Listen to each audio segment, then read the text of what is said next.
This is Relatively Prime, girls talking in the mathematical domain. I am Samuel Hansen. Girls are smart. Every equation you do is a form of art. It's time to get together, to fly a rocket, build a house, and control the weather with math. Math. Yes.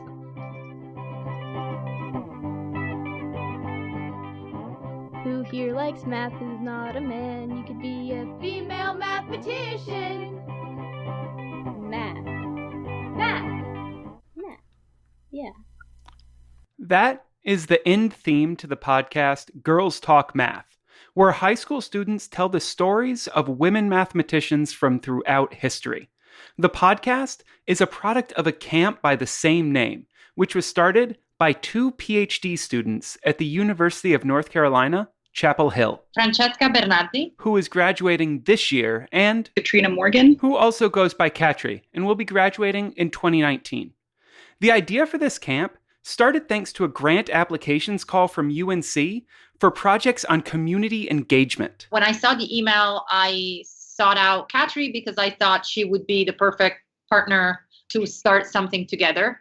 I knew we were interested in the same kind of activities and we would potentially want to collaborate on some projects. And so we discussed the possibility of doing a camp, and that's where the idea really started. They did not actually get that grant, but they had also applied for the Mathematical Association of America's Tensor Women in Mathematics grant, and that one they did get.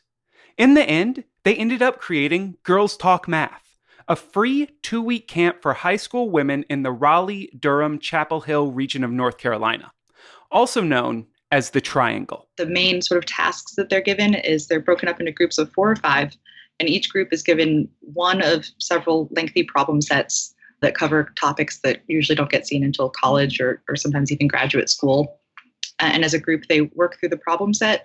They also research a female mathematician whose work is related in some way to the problem set they're working on. And they write a blog post about the math that they did and record a podcast about the female mathematician that they studied. The start of that explanation sounds like what most people would expect from a mathematics camp, a set of mathematical problems for the campers to work through. But then I'm sure you noticed where it started to vary from expectations. This was very purposeful. During a lot of those initial conversations, I feel like we talked about what we knew existed out there in terms of, there are plenty of math camps that you can go to and some that are directed at girls, but there's all this sort of awareness and research about like specifically what are the issues that face girls who are interested in math, like why do they get discouraged, and things like not seeing themselves represented, not having a lot of confidence in their own abilities. Like those are sort of known factors, and we didn't really feel like a lot that was out there was actively trying to address that. And so we were very conscious of sort of thinking through, we know what the problem is, what is something we can do to actually try to address that. Both Francesca and Katrina saw science and mathematics communications as one of the ways to tackle these problems. We felt that including podcasts in the structure of the camp would be an exciting way to get girls interested in mathematics, but also to showcase to them that the history of women doing math, it's been there all along. We just don't know about it. It was also a way for them to reach beyond just the campers to the rest of the world too. By creating something, we're not just impacting the students who are there attending the camp, but anyone who listens to the podcast can learn about all of these women that they probably didn't know about. I've learned a ton just from listening to the campers podcasts. During the camp itself, they have a morning session and an afternoon session, each with 2 1.25-hour slots. During these slots, the campers do many different things, such as working on their problem sets or planned activities like... On the first day last year, we did this Barbie bungee jump where they had to kind of do some experiments with a Barbie doll and some rubber bands and making a bungee cord for her and seeing how far she would go, and then estimate how long they should make this bungee cord so they could throw her off the side of a bridge. And by our building and have her get close to the ground but not touch it. As well as more traditional things like lectures and panels, of course. They work a lot and they work hard. We like the fact that we leave their schedule open to their preference. And so on one day, they may work on their math for the entire day, or they may break it up and do math in the morning and then do research in the afternoon. A lot of the girls have chosen to write a script for their podcast. So that's something that they've also spent quite some time doing. It's never too repetitive. They have a lot of things to do, and so they keep busy. Even though they have lots of things to do with respect to their own problem sets, Katrina and Francesca wanted to make sure that they did not leave the camp having only learned about one area. Each of the groups really only works on one problem set, but we want all of them to get an idea of what the other topics that were available are. And so we've invited graduate students from the math department, both here at North Carolina State University last year, to come and give short 30-minute lectures that are introductory for each one of the topics that we were working on, so that all of them could have an idea of what everyone was working on. And then going back to that, on the last day, each group made a short presentation of what they had learned and what they had enjoyed in the math that they had done during camp. Being a mathematical podcaster, I couldn't help myself but keep on coming back to why they included podcasting in their camp. You heard a couple of reasons earlier, but later on in our conversation, a different one came forward. One that I found incredibly interesting. We really wanted the camp to appeal to more than just like that top 5% student who is probably going to succeed in her mathematical career with or without us, and get the attention of folks who are like, I don't know, I thought that one math class was kind of interesting, but I'm not sure it's for me, but I'd maybe be curious to explore more. And it seemed like a way to get people's attention who maybe don't already fit the bill of like who's expected to be staying on this math track. I believe that having something that attracts more diverse people is good. We have very little diversity in math, and clearly what we've been doing for all of this time is not working to get different people involved. And there are a lot of math camps, even a lot of math camps that are directed at girls. So we wanted to do something that was different. We believed that putting this aspect and highlighting it on the brochures and on the flyers would maybe attract people who normally wouldn't see themselves as people who want to spend 2 weeks doing math during the summer. But then, once that got their foot through the door, could show them that they are capable and hopefully inspire them to keep going afterwards. This is something that you can actually hear happening with some of the campers in the podcast from the first year of the camp about Grace Hopper. So she reached far and above people's expectations of her, and she just completely changed. She changes the way that I look at my own expectations for myself, as a woman and as someone who might feel discouraged by the gender imbalance. I feel like I definitely agree with you, Michelle.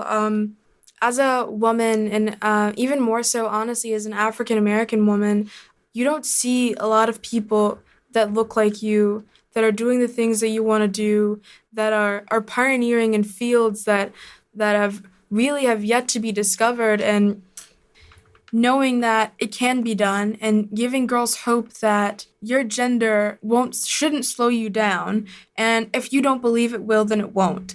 And your race shouldn't play a part in what you think you can do. And if you don't think that it does, then it won't. It's not just in the podcast that this is visible either.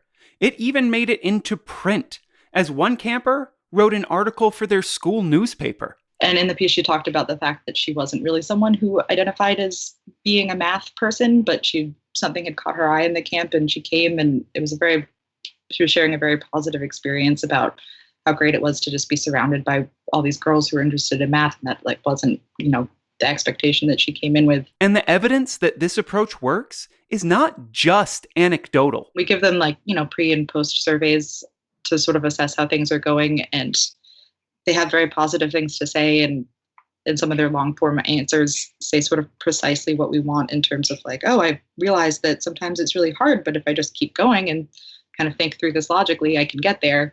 Like, yes, that's exactly what we want you to be getting out of this. It's very encouraging to hear in their own words what camp is like, because it sounds like it's getting where we're hoping it'll go. Over the past 2 years, they've had campers from all over the Triangle, including homeschooled students and traditional students from a variety of schools from across the financial spectrum. One thing Katrina and Francesca noticed was that they were getting in magnet school students, but not from science and tech schools. Instead, they were getting them from schools focused in arts and the humanities, not exactly your usual mathematics summer camp students. Their approach also meant that the diversity in the camp was not just about those who did not self-identify as mathematics people. Less than 50% of our students both year was white. And we had a big variety of students, both in age and also a kind of a mix of students coming from more from the city and more from rural areas. So we had a very diverse group. It's a good shout that the cost of the camp probably also plays a role in maintaining this diversity. It was very important for us to keep the camp free for all attendees. And last year, we also offered lunch for the students who requested it, so that we were trying to get as low an impact on their families as possible. I'm really glad that Francesca and Katrina have done all this work, and for a very selfish reason too. I mean, I'm sure that the experience of the camp has been great for the women who've attended, but really, I'm glad because it's given me a glimpse into the experience of mathematics and science for women in high school. I will readily admit to not speaking with any high schoolers regularly, but I had assumed that things were significantly better for women in high school with respect to the underlying biases about their ability to do mathematics and science than they were when I was in high school well over a decade ago now. Listening to the Suchitra Sebastian episode of the Girls Talk Math podcast has provided me with a cold splash of water in the face, though. Personally, when I studied with guys, I was always considered the inferior of the group, and trust me, I wasn't. There's this guy I knew, he would always re-explain exactly what I said back to me. Like, for example, Catherine, describe sine. So sine is opposite over hypotenuse, and you can use it to find the sides or angles in right triangles.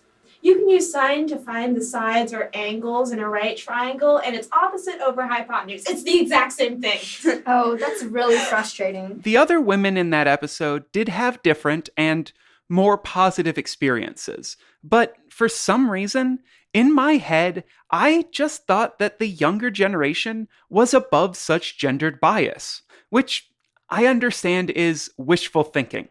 But wishing a lot for those growing up seems like a good thing.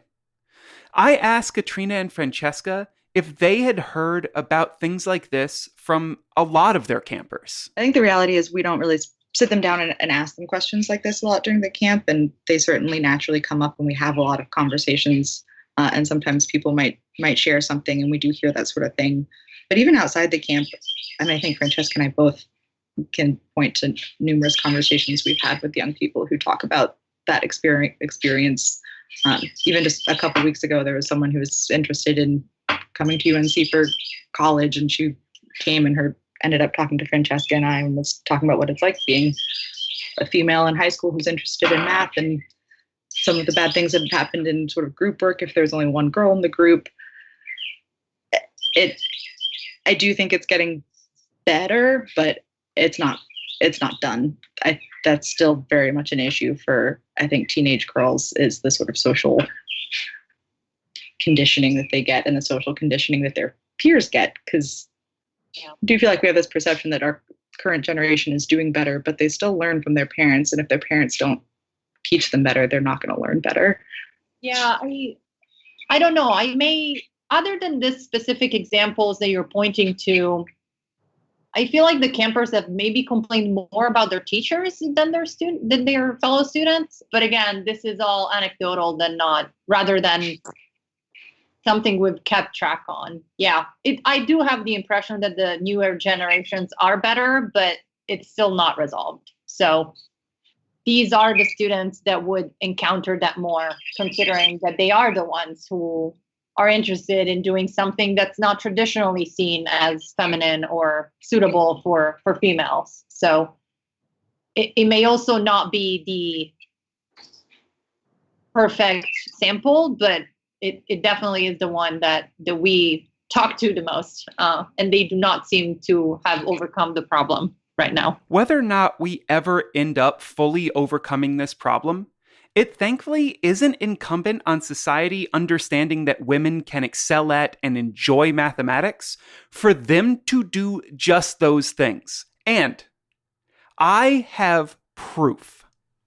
So I want to talk just for a sec. There's only a couple more questions here, but one I want to talk about is my legitimate favorite moment from all of the podcasts, which happens about 4 minutes into the Joan Birman episode. Oh my gosh, there's a truffle on there. There is! I saw that! There's a truffle. Okay, y'all, we're going crazy because on Rachel's glasses, there's a truffle knot, and we've been working on knots, as you can tell. She didn't even notice this whole time. That is so cool. I didn't know what that was. Okay. Anyways. The amount of excitement that they get out of this, it was so heartening to me because it's this group of people who all of a sudden are starting to see mathematics in the world in a way that I don't think that high schoolers, even undergrads, usually get to see mathematics. And so, like, I don't know. I think at this point, I just wanted to tell you that I love that moment. I love that moment too. I agree with everything you just said. They're so excited.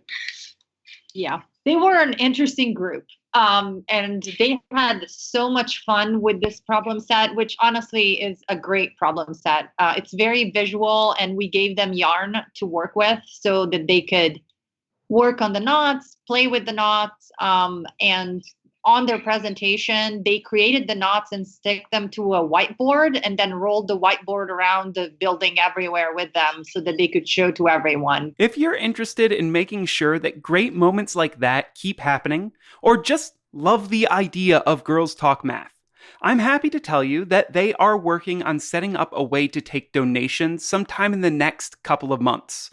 So keep your eye on girlstalkmath.com for that. And at both the Triangle Area Camp and the new Maryland Camp, there may be volunteer opportunities available if you reach out to the organizers, which you can do by sending an email to girlstalkmath@unc.edu. And if volunteering isn't quite enough, if you want to do something bigger, if you want to do something more similar to the actual Girls Talk Math Camp, well, Francesca and Katrina can help you there too. For anyone who's interested in bringing something like this to where they are, or giving opportunities to students that they have to work on problem sets like these, we are in the process of getting everything published and freely available online, including the problem sets and solutions for people to use in whatever capacity they want. If you're interested in making a Girls Talk Math of your very own, then please email us and we're happy to facilitate that and talk about the steps to make that happen. If you just want to use problem sets in your high school classroom or your kids' math club or at home or anything, you're absolutely welcome to use them that way as well. And if none of those things are on the cards for you, that's totally okay, because there's still one really easy way that you can help Katrina and Francesca. Just tell people about Girls Talk Math, the camp, the blogs, the podcast. Share them around and tell people about this amazing work. Even though we did not incorporate math puns heavily into the camp. That was something they came up with on their own. Thank you for listening. We hope you enjoy learning about Suchitra Sebastian and her fascinating work. Stay tuned for some radical math puns. There's a fine line between a numerator and a denominator. Only a fraction of you will find that funny. I am reading a book on anti-gravity. It's hard to put down. Don't be mean. Be median or mode. I used to hate math, but then I realized decimals have a point. Y equals mx plus b is my favorite one-liner. You know, math is the only subject that counts. I'll do calc, I'll do trig, and I'll even do statistics. But graphing is where I draw the line. What do baby parabolas drink? Quadratic formula. Math class is full of drama. There are so many problems to work out. Dear algebra, please stop asking us to find your ex. She left you and we don't know why. Roast. Girl, are you 90 degrees? Because you're looking right. Well, I hope all these puns add up. Thanks for listening.